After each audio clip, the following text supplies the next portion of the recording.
और फिर शांति भी आती है। बहुत अच्छे विचार हम सभी सुन रहे थे। ये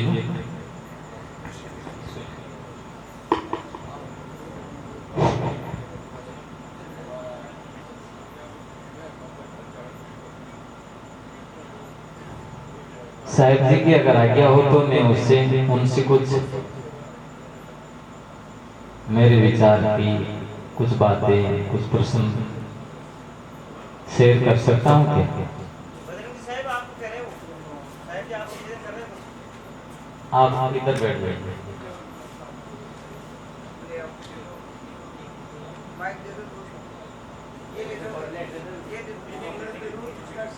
आप इधर देखिए मेरी तरफ।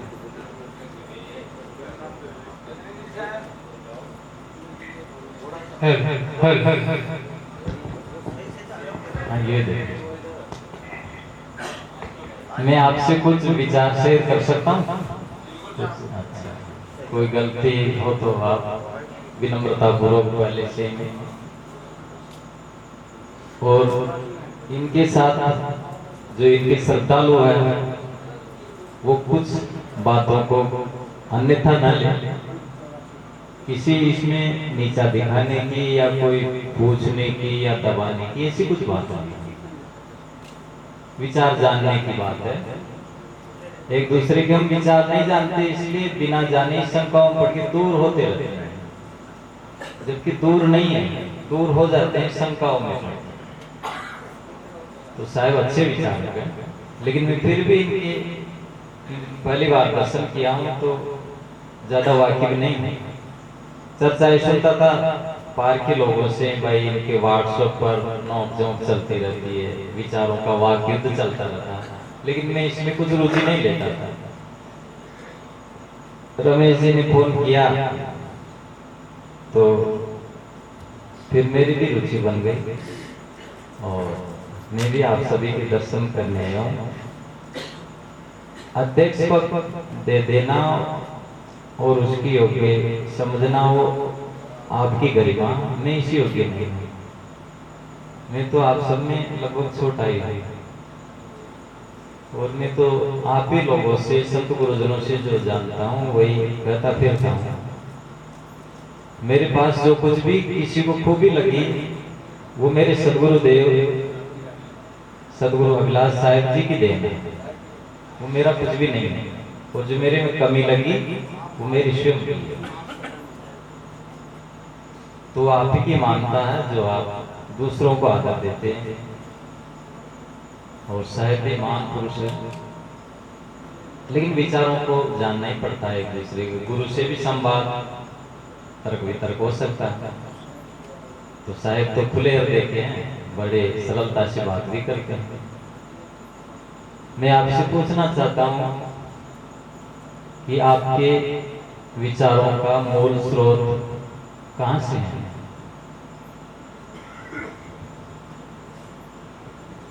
अभिलाष साहब से जी, बहुत बहुत, हम तो गुरु भाई हैं एकदम। अभिलाष साहब की खास विशेषता यही रही है कि वो हर एक जगह से सार लेकर आगे बढ़ते हैं, कहीं चिपकते नहीं। बाकी अधिकतर लोग चिपकते हुए देखे गए हैं। जैसे मैंने अभी कहा कि भाई ये गलत है, लेकिन उन्होंने जिस सिद्धांत को पकड़ लिया उसकी गलत चीज भी पकड़ लेते। अभिलाष साहब ने नहीं पकड़ा। अभिलाष साहब ने गलत को गलत और सत्य को सत्य ही कहा, इसलिए हम उन्हीं के शिष्य हैं। मैंने अभिलाष साहब को जिंदगी में देखा नहीं, क्योंकि मेरा परिचय बीजक से पिछले 5 साल पुराना ही है। बाकी मैं दर्शन का विशेषज्ञ काफी वर्षों से, हर एक दर्शन का मुझे अच्छा नॉलेज है, चाहे सांख्य दर्शन हो, वैशेषिक हो, न्याय दर्शन हो, चाहे पतंजलि का हो, चाहे भारतीय दर्शन हो और चाहे विश्व दर्शन हो, चाहे मीमांसा हो, चाहे ज्ञान मीमांसा हो, चाहे तत्व मीमांसा हो, दर्शन का मैं लंबे वर्षों से शोध करता रहा हूँ। चाहे वो शंकर का दर्शन हो, चाहे चारों वेदों का हो, चाहे वो उपनिषदों का दर्शन हो, हर एक के बारे में मेरा काफी शोध रहा है। तो उसी सोच को आगे बढ़ाते हुए जब मुझे पता चला कि अभिलाष साहब बिल्कुल उसी पथ पर चले जिस पथ पर मैं उनसे बिना मिले चलता रहा, यानी वेदों से भी सार सार को कही रहे धोता नहीं बुलाना, उपनिषदों से भी सार सार को कही रहे धोता नहीं बुलाना, तो कुरान से भी सार सार को कही रहे और धोता नहीं बुलाना। तो फिर तकलीफ कहाँ हो गई? रामायण से भी सार सार को कहने का लो धोता नहीं उड़ाया। इसलिए वहां से मुझे ये प्रेरणा मिली, इसलिए मेरे गुरुतुल्य हैं, मैंने उनको कभी देखा नहीं, लेकिन उनका सिर तो 2012 में ही छूट चुका था।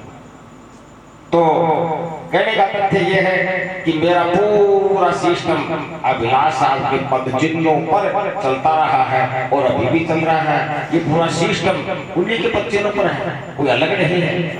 उनका सिद्धांत एक ही है कि सभी तरफ घूमो, आप एक जगह चिपको मत। उन्होंने बीजेपी नहीं, उन्होंने उपनिषदों का भी चिंतन किया, उन्होंने रामायण का और गीता का भी चिंतन किया और उनके बारे में भी काफी कुछ लिखा। ये मेरा सिद्धांत है कि कबीर साहब का भी आदर करो, लेकिन बुद्ध साहब का भी आदर करने में कहाँ तकलीफ है।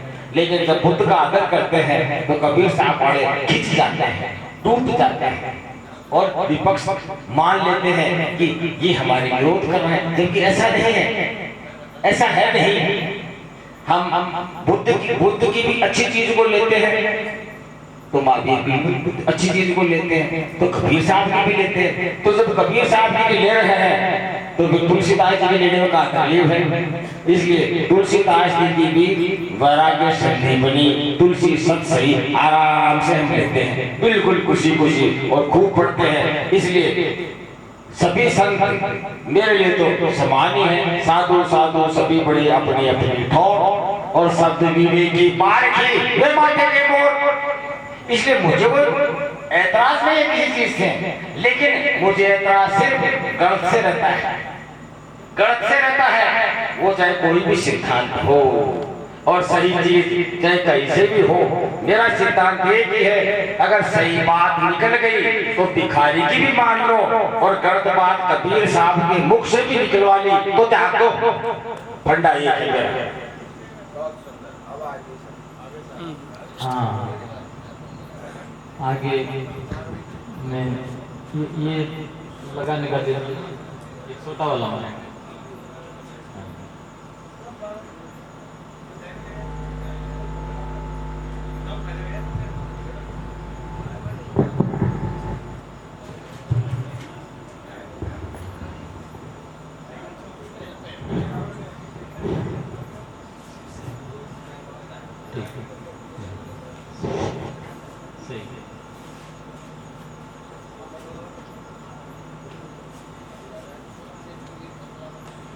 आपसे मेरा दूसरा प्रश्न है कि आप कौन हैं?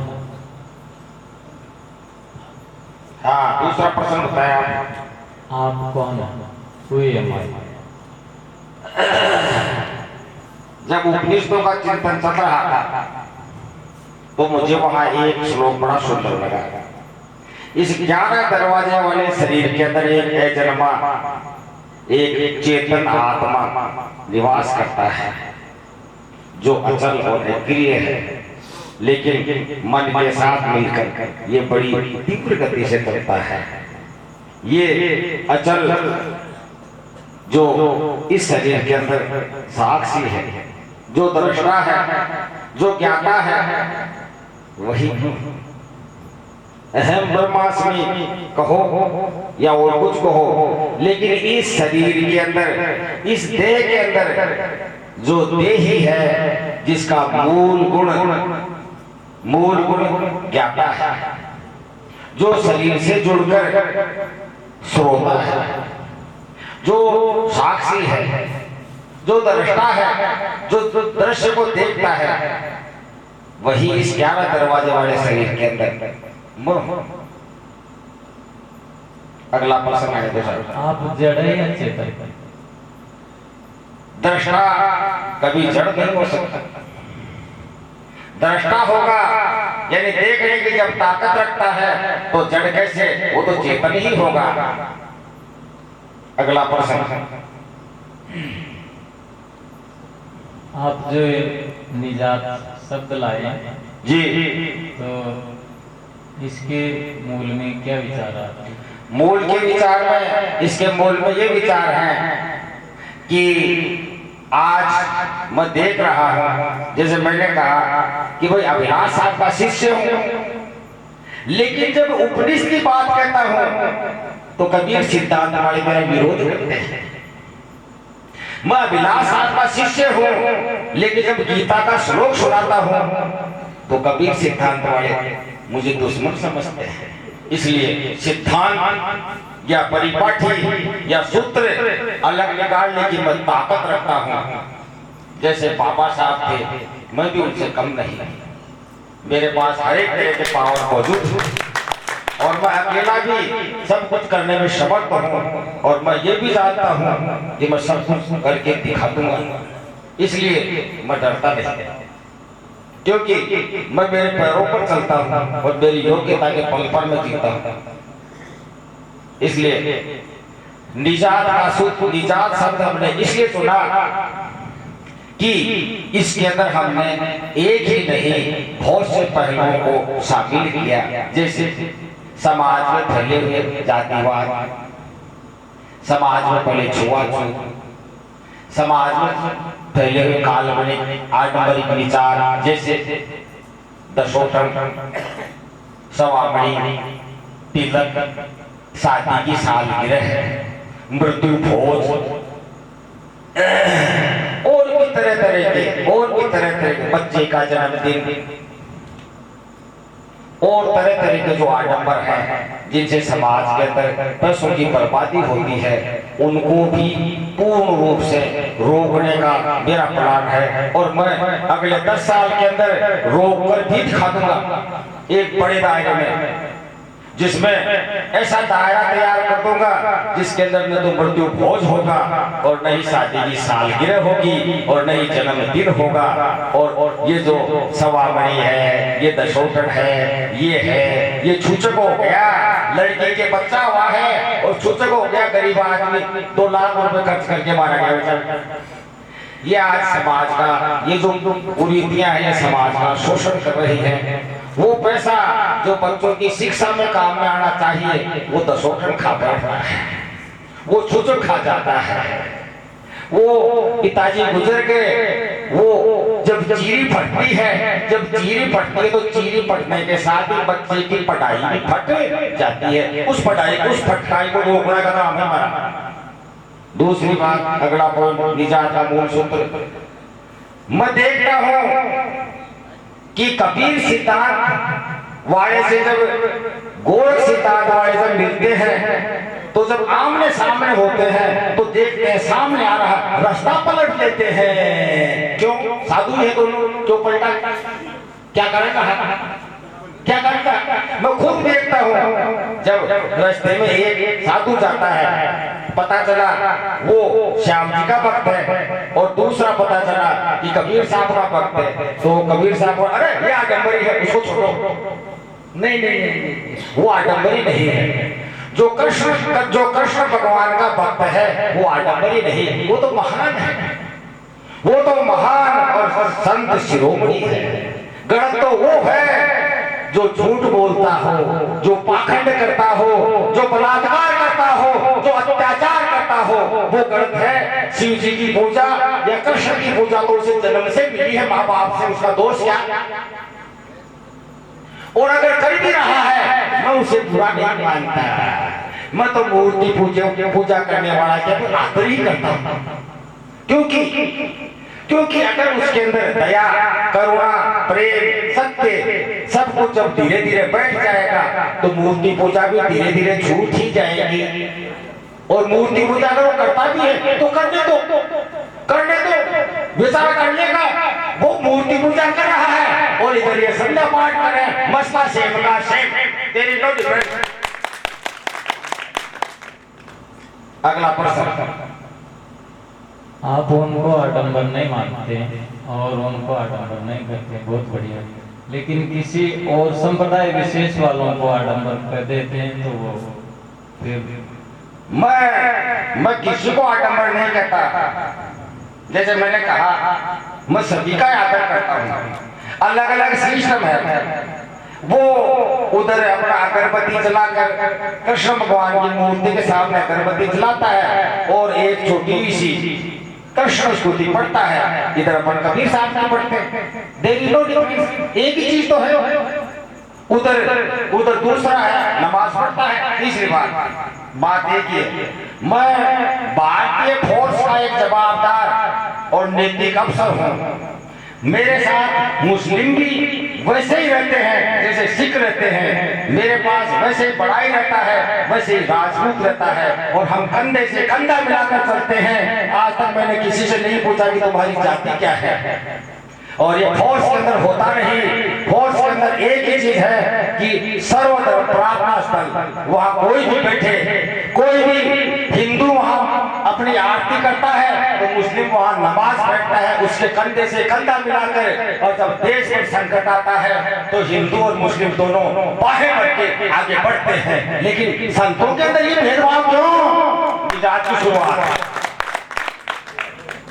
और जब देश में संकट आता है तो फिर वहां हिंदू नहीं, न मुस्लिम नहीं, न सिख नहीं, न ईसाई नहीं, वहां न कबीरपंथी, न ईसापंथी, न कोई गोरखपंथी नहीं। अरे हम भारतीय हैं और भारत के लिए जी जान कुर्बान कर देंगे। ऐसा संतों में क्यों नहीं? इसलिए जी जान इस हरे धर्म मत पंथ सिद्धांत संप्रदाय इन सभी को हटाकर सभी को एक जगह प्रेम और भाईचारे। कबीर साहब ने कहा है, प्रेम पाठ का चोलनार बह कबीर नाच। इसलिए हम कबीर साहब का आदर करते हैं। संत शिरोमणि है, लेकिन कबीर साहब संत शिरोमणि है तो काशी साहब भी संत शिरोमणि ही है, हम ये कहना चाहते हैं। लेकिन ये भी कह रहे हैं कि अभिलाष साहब भी कबीर साहब ही हैं। लेकिन लोग नाराज होते हैं, हम क्या करें? हम क्या कर सकते हैं? जैसे कई कहते हैं कबीर साहब संत सम्राट संत शिरोमणि है, मैं बीच में कहता हूँ नहीं नहीं नहीं है। ठीक ठीक ठीक ठीक ठीक, हाँ बताओ आगे। मैं वो संत शिरोमणि वर्तमान के तो अभिलाष साहब है, फिर वो गुस्से में हो जाता है, लाल पीला हो जाता है, फिर टूट जाता है वो। क्यों? संत को तो सरल होना चाहिए। जैसे उपनिषदों के अंदर एक मंत्र आता है, यदा पंचावतिष्ठते ज्ञानानि मनसा बुद्धिश्च निश्चेष्टि तामो वा परमाम गतिम्। जब पांचों इंद्रियों के साथ मन और बुद्धि भी चंचलता को छोड़कर शांत हो जाती है, उसे मोक्ष कहते हैं। ये लो कसर क्या रहेगी? पूरा सूत्र तो 2 लाइन का है, इतने ज्यादा बताने क्या जरूरत है? मुझे कोई आकर पूछे ये 12 सूत्र बताओ, 2 मिनट में उसको पूरा कर गया भाई। अब रेडी तेरी काम पकड़ इस पर चल तू, और नहीं चलेगा तो जिंदगी भर पढ़ता रहेगा, कुछ नहीं होने वाला तेरा, कुछ नहीं होने वाला। इसलिए मैं हरेक दर्शन का शोधक होने से मैं किसी एक मत और पंथ को न तो पकड़ा है और नहीं पकड़ सकता। मेरे लिए तो कबीर साहब आदरणीय है तो तथागत बुद्ध भी आदरणीय ही है। मेरे लिए तो तथागत बुद्ध आदरणीय है तो मेरे लिए तो मोहम्मद साहब भी आदरणीय ही है। मेरे लिए तो मोहम्मद साहब आदरणीय है तो मेरे लिए तो भगवान महावीर भी आदरणीय है। और जब भगवान मेरे लिए आदरणीय है तो मेरे लिए ईश्वर कृष्ण या भगवान कृष्ण या कृष्ण महाराज भी मेरे लिए तो आदरणीय ही हैं, क्योंकि उनकी गीता के अंदर बहुत ज्ञान है। त्रिविधम कृष्ण द्वारम नास्तं आत्मनः काम क्रोध लोभस्मादे तत्रम तेजेत। नरक के 3 दरवाजे हैं, काम क्रोध लोभ, इनको त्याग देने पर आधा काम हो जाता है, जिसे कहते हैं मोक्ष। मैं बीचों को पढ़ने से पहले मैंने पूरी गीता कंठस्थ की थी। मेरे लिए कृष्ण भगवान की गीता भी वैसी है जैसे अष्टावक्र गीता, मेरे लिए वैसी है जैसे नारद गीता, मेरे लिए वैसी है जैसे दत्तात्रेय गीता। मैं हरेक गीताओं का, हरेक ग्रंथ का और हरेक महापुरुष का आदर करना मैंने सीखा है। मैं किसी का विरोध नहीं करता, लेकिन लोग समझते हैं विरोध कर लेते हैं, लेकिन मेरे मन में ऐसा नहीं है। इसलिए वर्तमान के संत शिरोमणि अभिलाष साहब ही मेरे परम मार्गदर्शक हैं। उनकी किताबों से मुझे काफी लाभ मिला है, उनके ग्रंथों से मुझे काफी लाभ मिलता है। उनकी मैं खूब लिखता रहता हूँ और मेरे वक्त मेरा भी खूब लिखता रहता हूँ। और मेरे लिए तो ओशो भी वैसे ही है, मेरे के लिए तो पलटू साहब भी वैसे ही है। पूरे दर्शन को मैं एक जगह समाहित करते हुए आगे सार लेकर मैं आगे बढ़ने की मेरी प्रवृत्ति है। अगला प्रश्न। आपने कहा कि मैं जाति नहीं पूछता हूँ, बहुत बहुत धन्यवाद। मेरा भी बार बार लोगों को विचार रहता है किसी से जाति ना पूछे, लेकिन आप अगर लिखना छोड़ दे जाति तो और अति सुंदर रहेगा। ये एक शुरुआत है और इसके अंदर जो खामियां हैं उनको हम आज से ही तोड़ देंगे। बोलिए सतगुरुदेव की जय। जाति के साथ साथ पद, सरनेम, आगे पीछे की पूछ, जिसको सदगुरु अभिलाष है कभी पूछ लगाना छोड़ो, तो ये सब वो अभिलाष साहब ने कहा है कि पूछ लगाना छोड़ो, लेकिन इसको पूछ नहीं, ये पूछ लगाने के अंदर पूरे शरीर में पसीना सा आता है। जब कलेक्टर बढ़ते तो उससे पूछो कि कैसे बढ़ा जाता है। कलेक्टर का एक आदेश भारत के अंदर हड़कंप मचा देता है। इसलिए संतों का मैं आदर करता हूँ, लेकिन प्रशासन का पावर को कम आंकड़ा सबसे बड़ी भूल है, सबसे बड़ी भूल है। इसलिए जो पद कोई भी हो, उपाधि आपने पसीने की मेहनत से ली है, वो अगर कहीं लिखते हो तो कोई बुरी बात नहीं है, क्योंकि उसे अभिमान नहीं आता।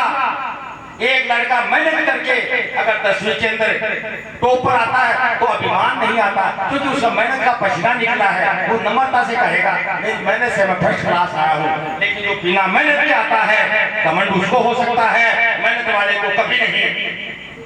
इसलिए कबीर साहब ने हर एक बात गंगे की चोट कही है, क्योंकि उस रास्ते पर चले थे वो। और मैं डॉक्टर लगाता हूँ, इसलिए लगाता हूँ, मैंने गवर्नमेंट ऑफ इंडिया और एसएमएस मेडिकल कॉलेज जिसके अंदर एडमिशन बड़े खांडेगीदार है, वहाँ का मैं टॉपर रहा हूँ। और भारत सरकार की जो उपाधि है तो डॉक्टर लगाने में क्या तकलीफ है। इसलिए इसको पूछ नहीं समझा जाए, ये एक योग्यता है, ये एक योग्यता है जो बड़ी मेहनत से है। जैसे मैंने कहा कि हम एक साल के अंदर हजार पन्नों की 20 किताबें पढ़कर उनको याद करके हम पेपर देकर भी पास होते थे। बीच में तो थोड़ा याद हो गया तो ठीक, और पूछ रहा है हल्का है तो ठीक, लेकिन वहां तो कोई सा पर्सन कहीं से आ गया। और अगर 100 में से अगर 49 नंबर आ गए तो फिर इसलिए कोई भी योग्यता अगर बड़ी मेहनत से, बड़ी लगन से और शरीर का पसीना बहाकर अगर मिलती है तो वहां घमंड नहीं होता। ना ना ना, वहां घमंड नहीं होता। घमंड वहां होता है जहां कोई चीज फ्री में उपलब्ध होती है। ये मैं बताना चाहूंगा। निजात आप जाति से संबंधित भी और छुटकारा, मतलब निजात का मतलब इसलिए रखा है आपने कि शिक्षा से छुटकारा। समाज में आज मैं देख रहा हूँ कि लोग बेचारे गरीब हैं, मैं भी रहा हूँ, गरीब है, शिक्षा में नीचे रह गए। वो एक बच्चा आपको जो 10वीं के अंदर सबसे टॉपर है, पता चला 11वीं पढ़ाई छूट गई, अन्यथा वो कलेक्टर बढ़ता, एसपी बढ़ता, मजिस्ट्रेट बढ़ता। इसलिए उन बच्चों के लिए मैंने निर्णय किया है बिल्कुल पूर्ण शिक्षा, रोटी, कपड़ा, मकान सब कुछ निःशुल्क 25 साल तक वो लेगा। और जब डॉक्टर बन जाएगा या फिर अपना बिजनेस कर लेगा या फिर कलेक्टर बन जाएगा तो यहाँ से उसको कहूँगा आप तुम जा सकते हो। वो मेरी उसको लाभ दिया है। ऐसे मैं बच्चे तैयार करना चाहता हूँ, उनका भी बना होगा, समाज का भी बना होगा, और आश्रम अपने आप के ऊपर बढ़ता हुआ चला जाएगा। जब इस आश्रम में रहकर 25 कलेक्टर बन जाएंगे तो आश्रम की हालत क्या होगी, आप विचार कर सकते हैं या नहीं। इस आश्रम में रहकर अगर मैंने 4 डॉक्टर बढ़ा दिए और 2 कलेक्टर बढ़ा दिए तो आप समझ जाएंगे कि इसकी हालत क्या होगी इस आश्रम की। ये इंडिया में नहीं, ये अमेरिका में लोहा बनवा देगा। अगर इस आश्रम से 2 डॉक्टर और 2 कलेक्टर भी निकल गए तो फिर इसका बेड़ा पार है। अन्यथा ऐसे ये डूबते ही चले जाएंगे। जैसे मैं देखता हूँ बहुत से साधु मुझसे मिलते हैं, महाराज आप बताओ, हे महाराज 1000 तो करी तुम, थोड़ा किराया, अच्छा एक ड्रेस तो बनवा ही दो, नहीं। इसलिए आश्रम के अंदर मैंने सख्त निर्णय किया था शुरू से लास्ट तक, इस आश्रम में चंदा लेना निषेध है और हमेशा ही रहेगा।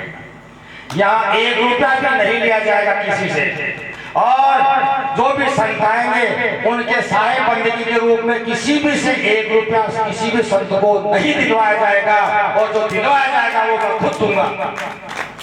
मैं देखता हूँ बहुत सी जगह सत्संग होता है तो गरीब लोग 10 रुपए निकाल कर ढूंढ के साहे बंदगी, और महाराज अपने 10 गिनते रहते हैं, हाँ कितना आ गया।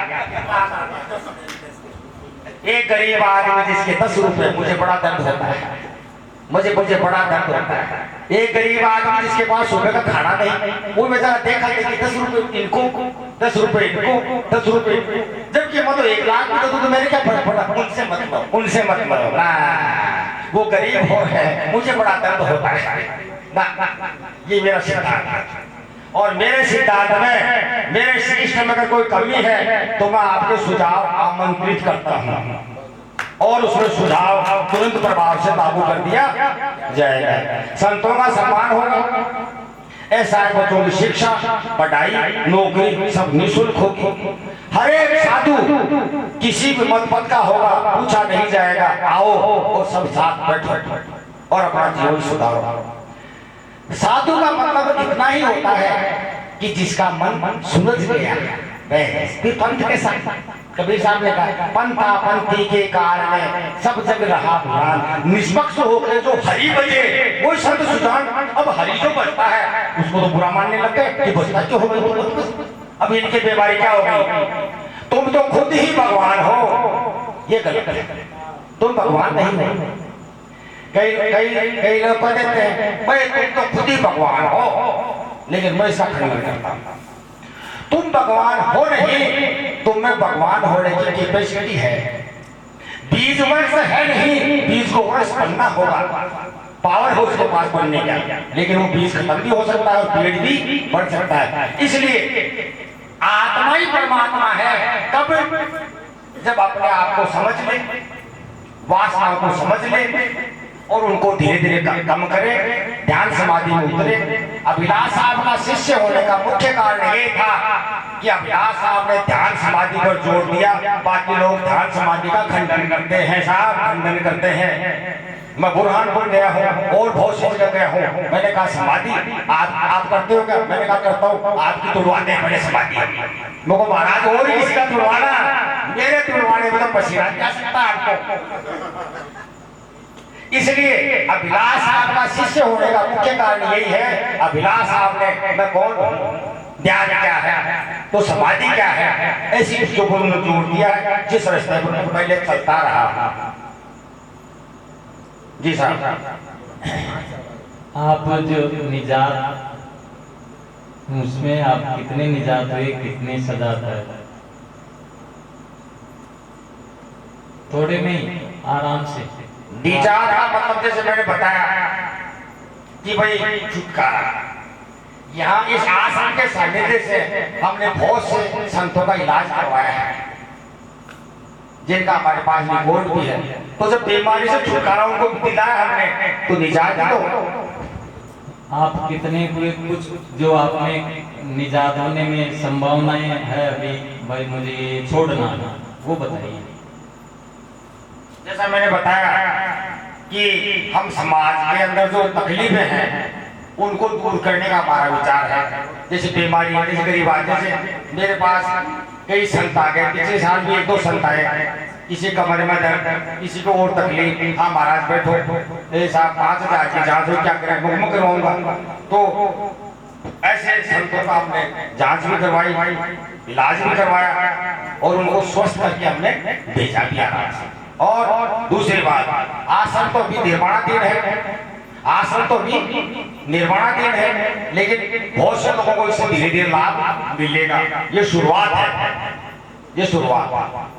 और पूरी चीज का निचोड़ इतना ही है, निजात का मतलब है ही इतना ही कि हर एक जो आदमी, हर एक बातें, हर एक चीजें जो आदमी को नीचा गिराती हैं, हम उनको दूर करने की कोशिश करेंगे। आप चाय पीते हैं? मैं चाय पी लेता हूँ, कभी 2 महीने से, कभी 4 महीने से, कभी रेगुलर, लेकिन जब ड्यूटी पर चले जाते हैं तो फिर चाय अपने आप ही बंद हो जाती है। आप सदा के लिए चाय छोड़ सकते हैं? सदा के लिए तो मैं नहीं छोड़ सकता, लेकिन मैं जन्मों जन्मों के लिए भी छोड़ सकता हूँ। मेरे पास छोड़ने की पूरी पावर है। जब 6 महीने तक नहीं पीऊंगा तो छूटी नहीं। आज से छोड़ सकते हैं चाय? आज से ही छोड़ दूंगा मैं तो, और जिंदगी भर नहीं। अब 2 बातें तो समाधान हुई, बहुत अच्छी की साहब अब जाति नहीं लगाएंगे, चाय नहीं देंगे, अब तक के समाधान में 2 से निजात हुआ, बहुत बढ़िया, धन्यवाद। आप ग्रस्त हैं या गिरफ्त? मैं ग्रस्त हूँ, लेकिन ब्रह्मचारी हूँ पिछले 11-12 साल से, क्योंकि अभिलाष साहब का शिष्य होने के कारण उनका निर्देश रहा है कि ब्रह्मचर्य बिना ब्रह्म की उपलब्धि नहीं हो सकती। इसलिए मैंने 11 साल पहले अखंड ब्रह्मचर्य का निर्णय लिया था, तब से मेरा ब्रह्मचर्य आजीवन ही रहेगा। क्या आपका विरक्त होने का विचार है? मैं तो विरक्त ही हूँ, लेकिन जब मैं मेरी ड्यूटी नहीं करूंगा तो 100-200 हज़ार लोगों को ऊपर उठा सकता हूँ, वो उठा नहीं पाऊंगा। इसलिए मैं नौकरी अभी करके कुछ लोगों को ऊपर उठाऊंगा।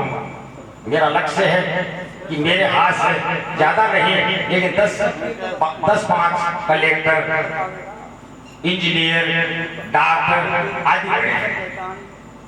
क्या असंप्रज्ञात समाधि में पहुंचने का शौक है? असंप्रज्ञात समाधि में पहुंचने का शौक तो शुरू से रहा है, और संप्रज्ञात समाधि में तो हम कभी जा भी चुके हैं। उसके क्या क्या नियम है जो आप फॉलो कर रहे हैं? उसके नियम यही है, जैसे पतंजलि का योग सूत्र कहता है कि ध्यानम निर्विषम मनः योगस्य चित्तवृत्ति निरोध है। दोनों सूत्र बहुत ही काम के हैं, और जब दोनों सूत्र काम में ले लिए जाते हैं तो आप सांस पर ध्यान टिकाओगे, तो सांस पर ध्यान टिकाने पर आप धीरे धीरे धीरे धीरे धीरे धीरे धीरे धीरे आपके हाथ पैर शून्य होने लगेंगे। 1 घंटे के अंदर आपको अनुभव हो जाएगा कि मैं शरीर से अलग हूँ। ये मेरा खुद का अनुभव है, इसलिए मैं इस चीज को स्वीकार करता हूँ कि वास्तव में शरीर से अलग सत्ता है अपनी। लेकिन अभी तक कोशिश करने के बावजूद भी मुझे 2 दिन का 3 दिन का लगातार समाधि का अनुभव नहीं है। मुझे 1-1.5 या 1.25 भी नहीं, लगभग 1.5 लगातार घंटे का अनुभव है। क्या ज्यादा अनुभव करने की अभिलाषा है? अभिलाषा नहीं, वो तो करना है ही, वो तो करना है, क्योंकि मेरे का लक्ष्य सिर्फ एक ही है, असंप्रज्ञात समाधि के अंदर चला जाना। वो समाधि 2 दिन से 1.5 दिन से 8 घंटे से सोते खुले, ये मेरी अंतिम इच्छा है। इसके अलावा मुझे न तो कुछ जानना है और नहीं मुझे कुछ समझना, क्योंकि समझ बूझ जड़ हो ही रही बल तज निर्बल हो, कह कबीर ना संतका पला न पकड़े हो। दौड़त दौड़त दौड़िया जातक मन की दौड़, और दौड़ थका मन स्थिर हुआ तो वस्तु ठोर की दौड़। आदि सा की सिर खड़ी जो निर्वाणी जाए, क्या पंडित की पोतिया जो राधियों